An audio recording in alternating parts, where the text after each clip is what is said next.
Hi, I'm Gooby from Gooby and Dooby. So I used to be a neurosurgeon.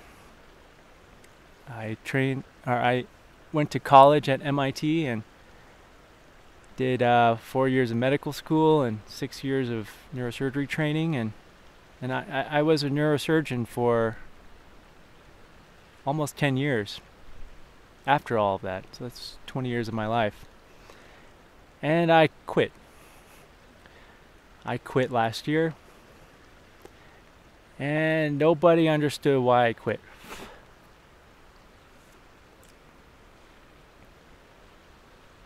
Uh, People would ask, but you know, a decision that involves 20 years of your life, you can't really answer in a couple minutes, and most people don't have time to sit and listen to a 10 or 15-minute story or however long it takes to explain why someone's doing something that most people would never do, and they don't really understand why I would do that. So that's why I'm making this video. First, to help sort my own thoughts out about the whole thing, because there's a lot of factors, but also to maybe help somebody else who's in a tough spot. If they're in a tough spot like I was, maybe hearing my story will help them get out of that tough spot. I'm gonna put my hood on because there's some mosquitoes out here, so I can think without being distracted by them. So I became a doctor to help people. And I remember at the beginning of medical school, when I was just starting, there was a ceremony, and we all took a Hippocratic oath. And I remember there was one of the older faculty docs, and he said that your job as doctors is to relieve suffering. It's not to do a surgery or give a pill. It's to relieve suffering. That might be from doing a surgery or a pill, but it might be just listening, acknowledging what someone's going through. That stuck with me all through medical school and residency and afterwards. How I became a neurosurgeon is well, I've always been interested in how the brain works, how consciousness works, how our brain and body is able to perceive this mountainside, the stream that's nearby. We have so many choices in life. Is there such thing as a good life? And if so, how do you live that? Those are all questions that I was curious about, and that led me to be curious about the brain. And at that time at my medical school, there were some researchers, and they still are working on this, working on connecting brains to computers through a brain-machine interface. So this was like science fiction,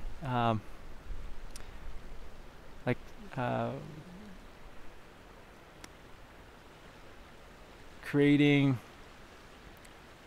a robotic arm or leg that's controlled by a person's thoughts. That was really interesting to me, and there were people working on that.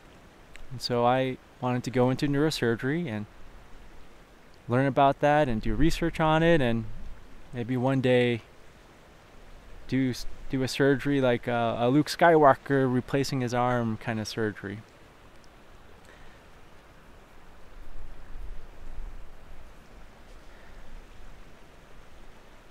So I went into neurosurgery training. I got in, and I spent 6 years learning how to do brain surgery. And most people don't know that neurosurgeons spend half their time also learning how to do spine surgery, because spine problems are more common than brain problems. So I spent 6 years learning how to do both brain and spine surgery, and I did some research working on rats and electrodes, and putting electrodes in their brain, and I was slated to go up to Toronto to work with the guru of brain-machine interfaces. But as I did more research into the problem, I found that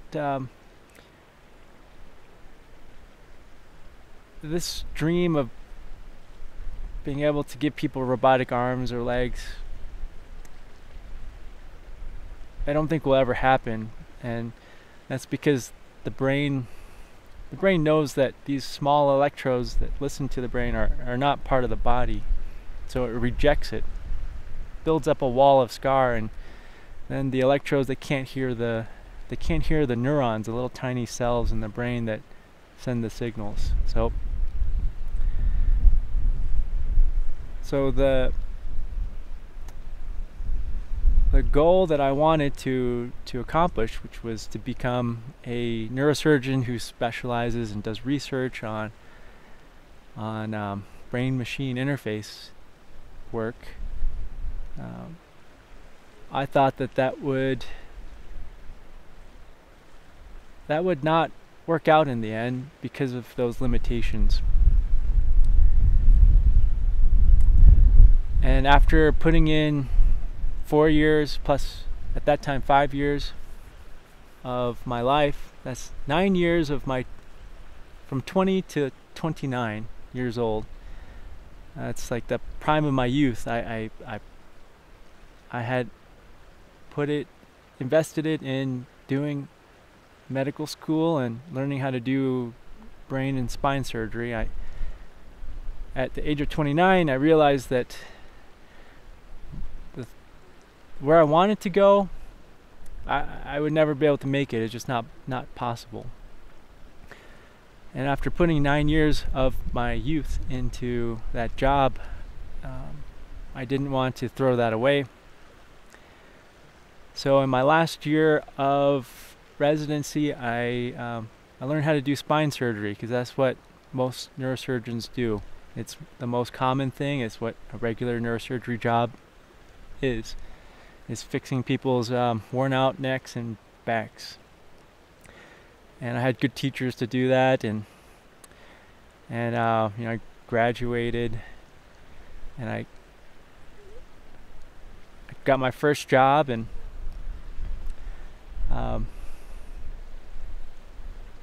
I knew that something was not right away. I had good partners. I had good hospitals that I worked at, but something was not right. I was very unhappy.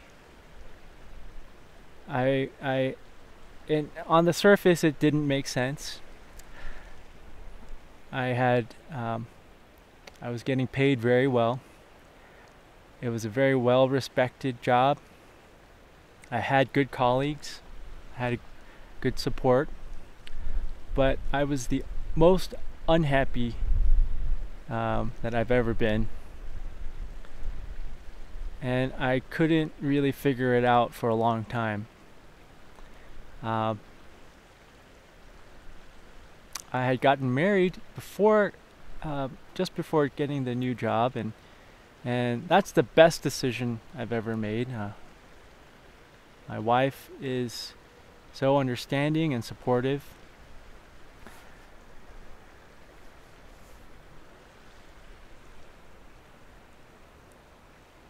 She tried to help me out, but really I didn't know what was the problem. I couldn't describe it, but now I know what it is. So Uh, it's really complicated, and I'll do the best I can to explain it.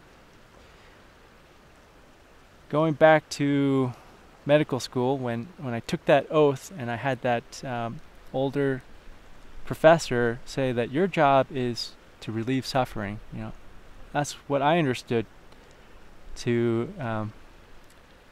of what it means to be a good doctor. And I had learned all these fancy spine surgery techniques to do all this incredible surgery work through tiny cuts. It's called minimally invasive spine surgery. It's the latest technology. We use navigation like a GPS inside the operating room. Like all the latest techniques, I learned, and I learned how to do well, and I did them, and I helped a lot of people out. But there were way more people that I couldn't help. And that's because surgery, like if someone's got what's called degenerative spine, that means their spine degenerated, it wore out. Could be a bulging disc pinching a nerve, or a disc is just worn out and bones are rubbing on each other, or there's a loose joint and the joint is banging on nerves causing pain. I can do surgery to cut out like a bulging disc to remove something and make more room for a nerve, or I could do a surgery where I put titanium screws and rods into the spine and lock it down and remove motion. It's all removing things. The only thing that was adding things was putting in a little electrode to block pain signals if there was nothing else you could do. But those were the tools I had. I learned to use them really well. But what I realized later on is that those aren't fixing the problem. There's so many people with back problems, neck pain, back pain, nerve pain down their arms and legs. Surgery might make them better for a little bit, but it didn't address what caused that disc to wear out, or the disc to bulge, or the joint to get loose, or the disc in between the bones to disappear, and then the bones are rubbing on each other. Those surgeries, they don't address that.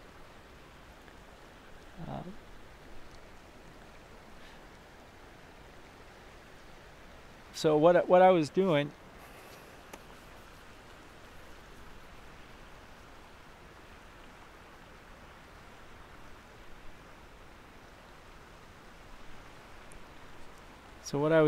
was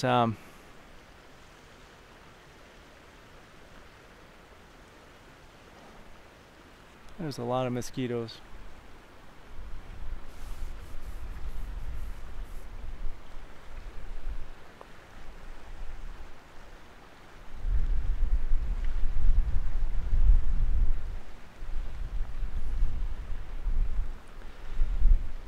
So what I was doing was I was doing the surgeries that I learned how to do. I was trying to help people, but these surgeries, they weren't fixing the problem. They would help some people feel better. Some people would feel the same. Some people would be worse. A lot of people I saw in clinic, I had to tell them that, surgery is not going to help you. And of course, they would be devastated because I was sort of their last hope.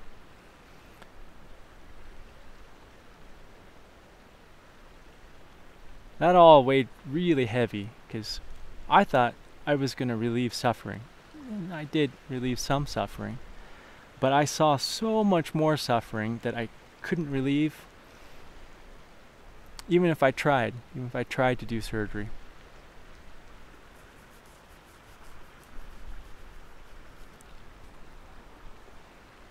I'm going to change the battery.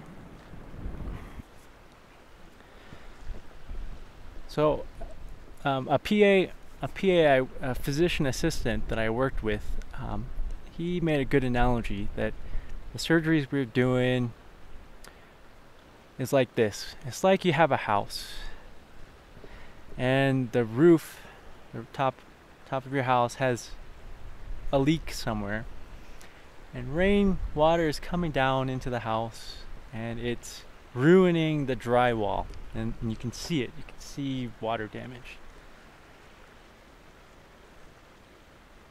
The surgeries that I could do were like going into that house, tearing down that drywall, ripping out the moldy insulation, putting in brand new insulation, and rebuilding the wall. But not fixing the leak in the roof. That's what I was doing. And the way I realized that is that I could do a perfect surgery, and some people would get better, some people would stay the same, some people would get worse, even though I did the exact same perfect surgery. And some people would get better before I could operate on them. Even with gigantic bulging discs, they would get better. If I scheduled the surgery a month out, sometimes they would call me a week before surgery and say, "Oh, hey doc, my nerve pain's gone. Do I still need to do surgery? Yeah, I got a big disc in there, a big bulging disc, right?" And that was very confusing to me. I had learned some of that in residency, but actually being out there and practicing and seeing what happens to people, I realized that, whoa, wait a second, this isn't quite what I thought it was. I thought that if I do a perfect surgery, people are going to get better. And it wasn't always the case.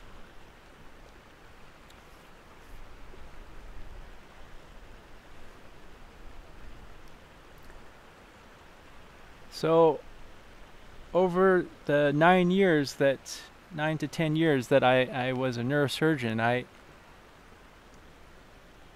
it really bothered me. I felt that wait, there's something missing here. My surgeries they don't seem to be addressing what's causing people's health problems in their spine. I mean, they sort of do, but not in the way that I thought. Not in the way that I thought when I was training. And so over 9 years, I did everything I could try to figure out, how do people actually get better? And how do they get worse? And I had help along the way. I had a really good partner who was a pain management doc at my first job, and he really clued me into a lot of the things I'm gonna explain here. But I just started asking patients like everything I could think of. What do you normally do? What's your job? What do you eat? What do you drink? Do you smoke? Do you illicit drugs? Do you have a lot of friends? How's your family? Are you stressed out? Do you sleep well? I just would ask all my patients this whole bunch of questions about their life. And what I found was that patients that did certain things would get better, and patients who wouldn't do those things would get worse. Or that my surgery might help them out a little bit, but they would get worse after that. And those things that I saw were the following. It's people that got better, people that healed. They were doing the following, and not exactly, but in general. And this is my observation. They were having a diet. Well, diet seemed to be the most important. The food that people ate, and the liquids they drank. The ones that would heal up, they had a low salt diet. It wasn't really salty. And most of them ate mostly plant-based foods, like vegetables, fruits, whole grains, beans. And this is not like a vegan rant or anything. I'm not vegan. I enjoy a steak or sushi every once in a while. I'm just describing what I saw over 9 years of doing spine surgery. The people that got better were having a mostly plant-based diet. They weren't eating too much animal foods, and they were definitely not eating salty, and they would do things that would make them sweat, like exercise, being outside, hiking like this, going to a sauna, or they live in a warm place. They didn't smoke. They didn't drink much. They usually had a good social support, like loved ones, family members, children, friends, like a way to socialize. They would sleep like 8 hours every day. And they weren't stressed out, or if they had a stressful job or something, they found a way to be mindful or meditate or just be present and release the stress back into the universe. That's what I saw. And I saw that the people who did that, they would heal so quickly that I couldn't operate on them. I mean, sometimes I could, but if I was booked like 3 or 4 weeks out, a lot of times people that were doing that, they would heal before I could do the surgery that I thought would fix the problem. And the opposite was true. Patients that so they smoked like a chimney, they sat on the couch and they ate hot dogs all day, they had no friends, they were super stressed out, and they didn't sleep well. Yeah, those patients, I could do a really good surgery. I would get them temporarily better, but 6 months, a year later, the same part of their back would have a recurrent problem, or a different joint in their back would have a similar problem. And I would operate on them, and they might get better for 6 months, and then the same thing would happen. So it's the leaky roof problem.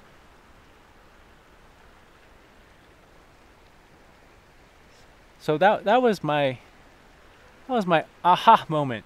It's like, oh, I know what's going on. Wait, to actually heal, you need to eat a certain way, sleep a lot, not be stressed out, have a good social network, exercise, move your body, stretch. If you do all those things, you heal. And when your body heals, it doesn't just heal a worn out joint in your neck or your back. It heals everything. It heals the worn out joint in your neck, your back. It heals the skin problem. It heals your digestive tract problem. It heals your hair issues. when your body heals, it heals everything. And that actually became a huge problem. And let me explain why that's a huge problem. Because most people will say, "Wait, how is that a problem that you figured out how people are healing?" It's a problem because our medical system isn't set up this way. I'm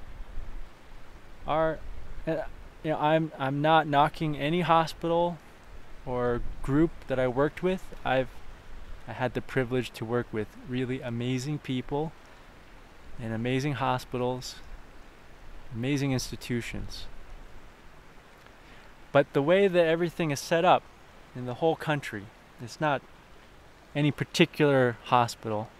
The way things are set up is that the hospital needs to make money.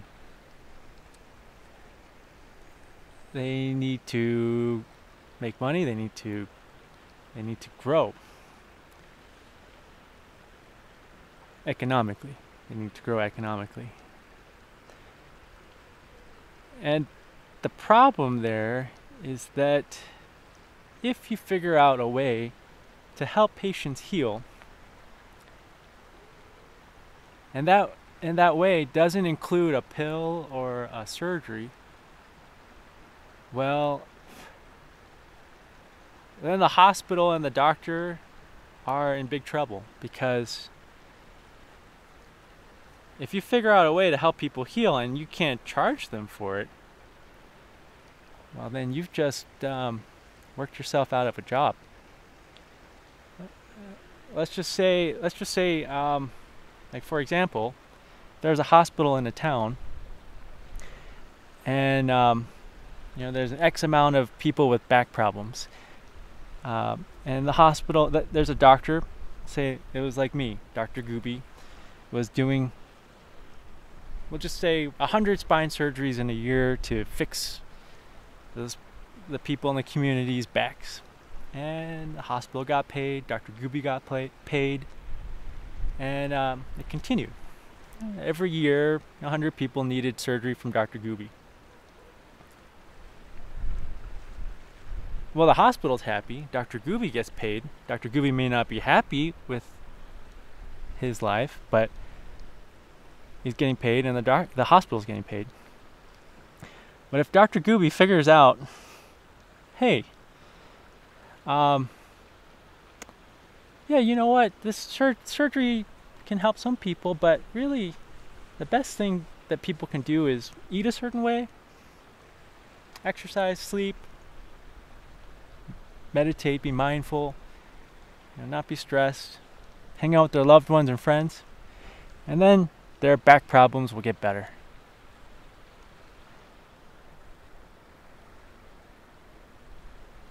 And if Dr. Gooby actually recommended that to his patients, and they actually did get better, well, it's a big problem for Dr. Gooby's paycheck and the hospital. Because let's say in that town, let's say everybody ate more veggies and fruits. They really watched the salt intake. They did things that made them sweat, like being outside in the summer, exercising, enjoying fresh air and the nature, and spending time with their loved ones. And they slept 8 hours every day, and they meditated, and they weren't stressed out. Let's just say everybody who had back problems in that town did that, and they got better. They healed. Then nobody needs spine surgery anymore. In fact, they probably don't need a lot of things anymore. And then Dr. Gooby's office is empty. And the hospital's operating room is empty, at least for Dr. Gooby surgeries. Now, I'm not saying that that's exactly what happened, because not everyone's going to do all those things that I talked about, but I had a lot of patients that did do those things, and they got better. I never had to operate on them, and they were very happy that they never had to be operated on, and they got better. The pain went away. And yeah, so that was what I figured out over 9 years. And I still did surgery because not everybody can do all those things I talked about. I mean, just practically speaking. And so I still did surgery, but I really felt like the focus of medicine wasn't in the right place. It wasn't in healing, it was in making money from surgeries and pills and images, whatever you can make money from. Again, I'm not knocking any particular place that I work. I work for very good hospitals. People have good intentions, but the incentives are not right in the whole system, this whole country's medical system. Probably not just this country, but most countries. It's not about prevention, it's about therapies. So yeah, once I figured out this problem, or figured out what was going on, it was a huge problem for me ethically. I was doing surgeries that I knew weren't fixing the underlying problem. They may be fixing the drywall and taking out the insulation and putting in brand new insulation and putting a brand new drywall and some pretty color of paint on the wall, but it wasn't fixing the leaky roof. And so I didn't know what to do. I was doing a job that I didn't believe in anymore. It was the way I was getting paid, and I don't know how to do any other job. At that time, my wife wasn't working. I was the only paycheck. We don't have kids, thankfully. It makes things a lot easier. We have Doopy, our doggy child, and she's 7 years old. But yeah, we don't have like a human child. And yeah, I was thinking, well, I'm the only paycheck. I need to keep working. I need to keep going to this job that I don't believe in anymore. And that tore me apart. I gained 40 pounds. I was really sad. I was really angry, frustrated, didn't have hope. I thought I was stuck. I was stuck.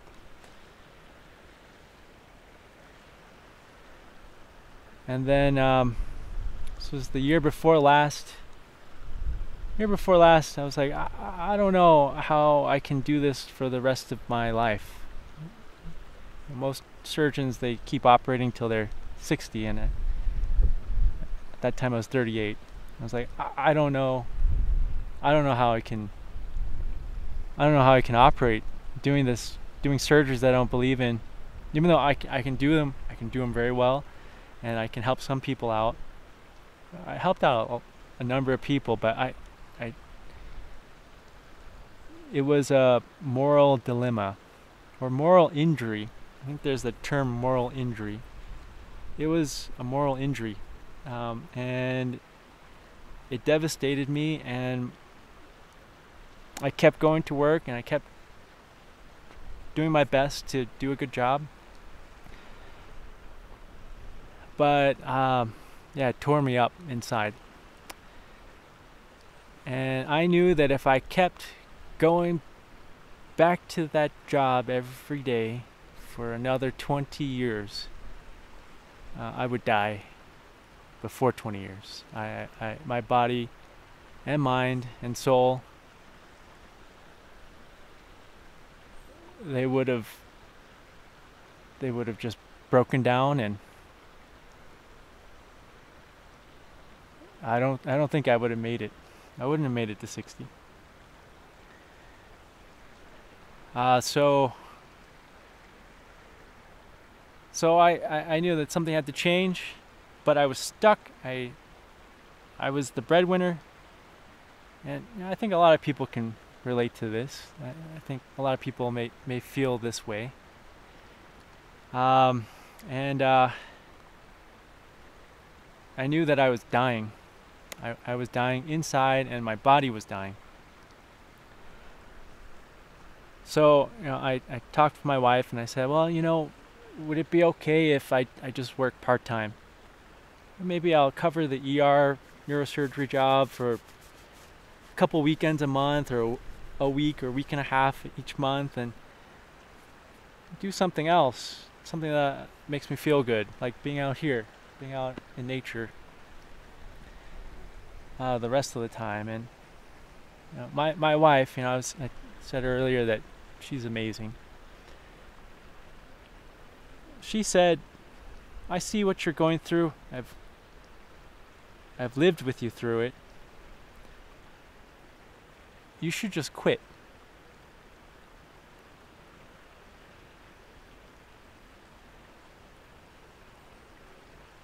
And I said, what? How can I quit? You're not working yet. She was going to school for a second career, and she said, well, we'll be okay. We saved up some money. It's not enough to retire, but it's something to live off of for a few years. Why don't you just quit? And I thought about it really hard, and I knew that I couldn't keep going back, but I didn't know what I was going to do instead for work. But I knew that I would die if I kept going back.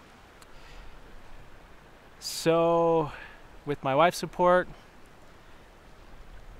I went to my job and I said, hey, I can't do this anymore. I will do it for another, I think it was 9 months at that time. I'll do it for another 9 months until you can find someone to replace me, so that that hospital still have a spine surgeon. So I just worked another 9 months, and I quit. And nobody understood why I quit.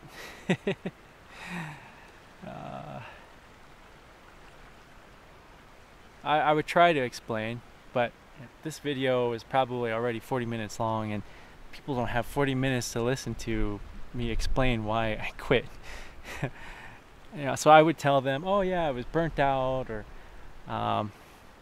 it's just too stressful. I just want to take a break, or I said all kinds of things like that. I mean, they're all true, but they weren't the full picture.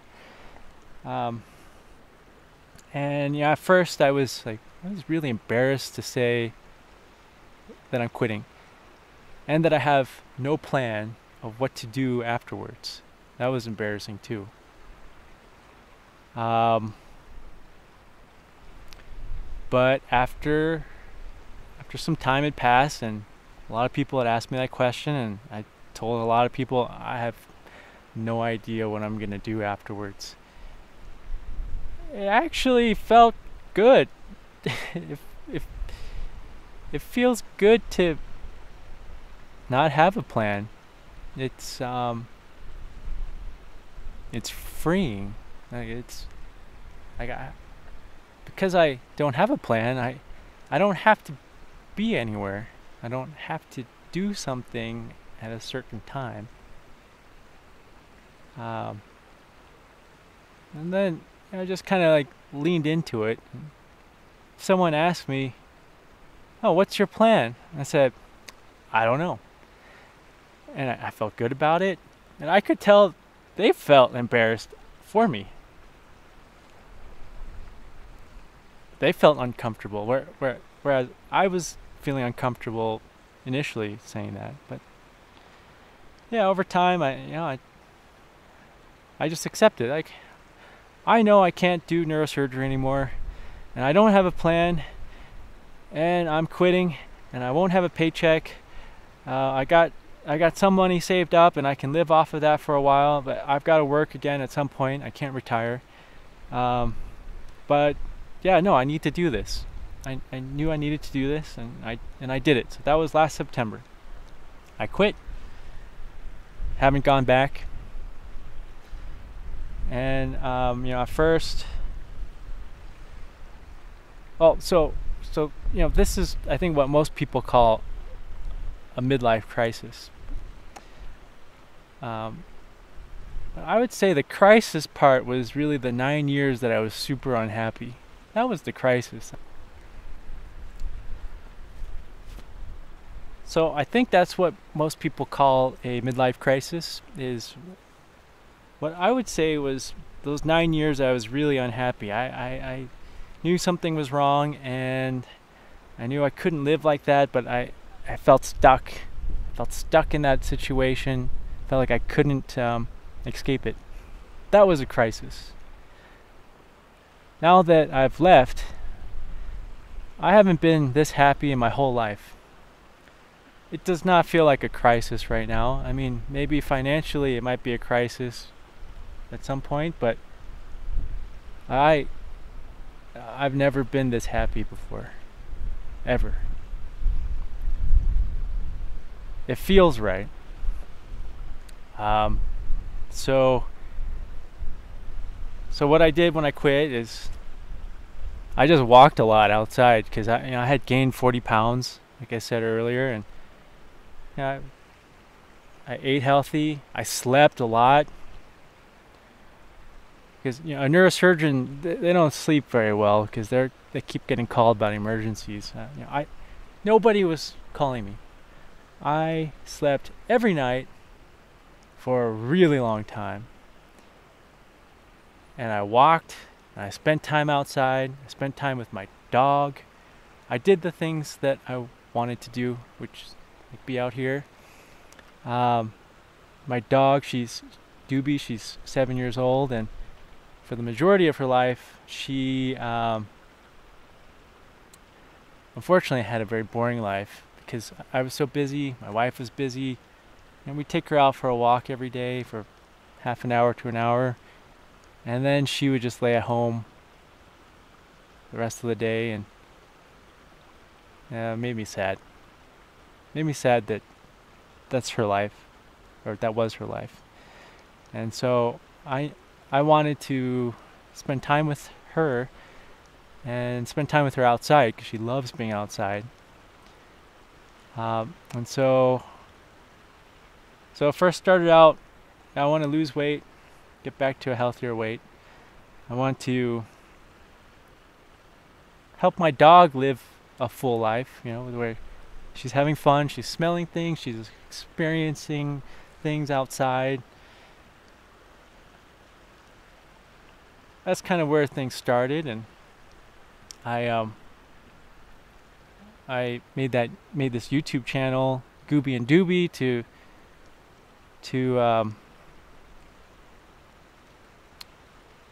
record the experiences I have with Doobie, because she's not gonna live forever. If I live a full-length life, she's gonna pass away before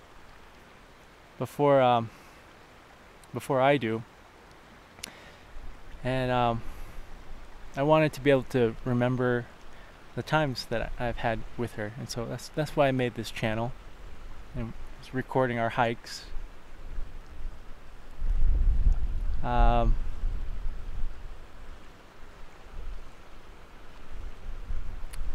Where I'm going with this is that I didn't have a plan, but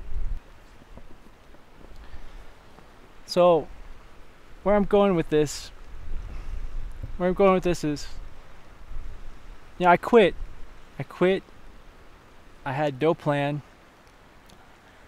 But when you let go of something that you're holding too tightly, even though it's hurting you, and you let go of it, then you're able to pick up something else that hopefully is better for you. I wanted to spend time outside. I wanted to help my dog live a full life by being outside with me. And then I wanted to record those moments so that if I live longer than Doobie, I will have those memories and I can look back at them and appreciate the time that I have with my dog. That's how this channel got started. And being outside with her, I started taking video of these pleasant nature scenes, and I found them very therapeutic for myself. There were a couple stressful times over this past year due to family health issues, and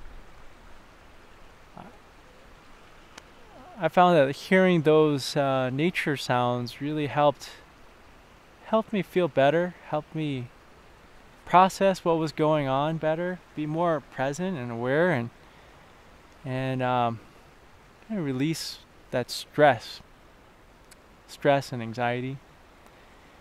And so, yeah, that's how I am. I came to where I am now by letting go of neurosurgery.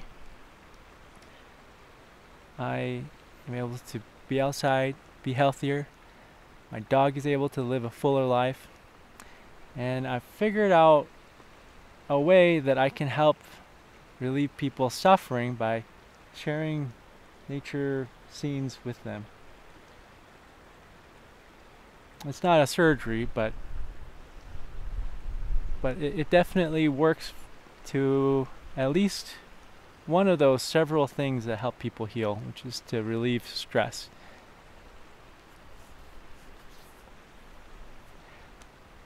So, yeah, that's my story. That's how an MIT educated neurosurgeon got to the point where they're unemployed and out in the mountains by themselves.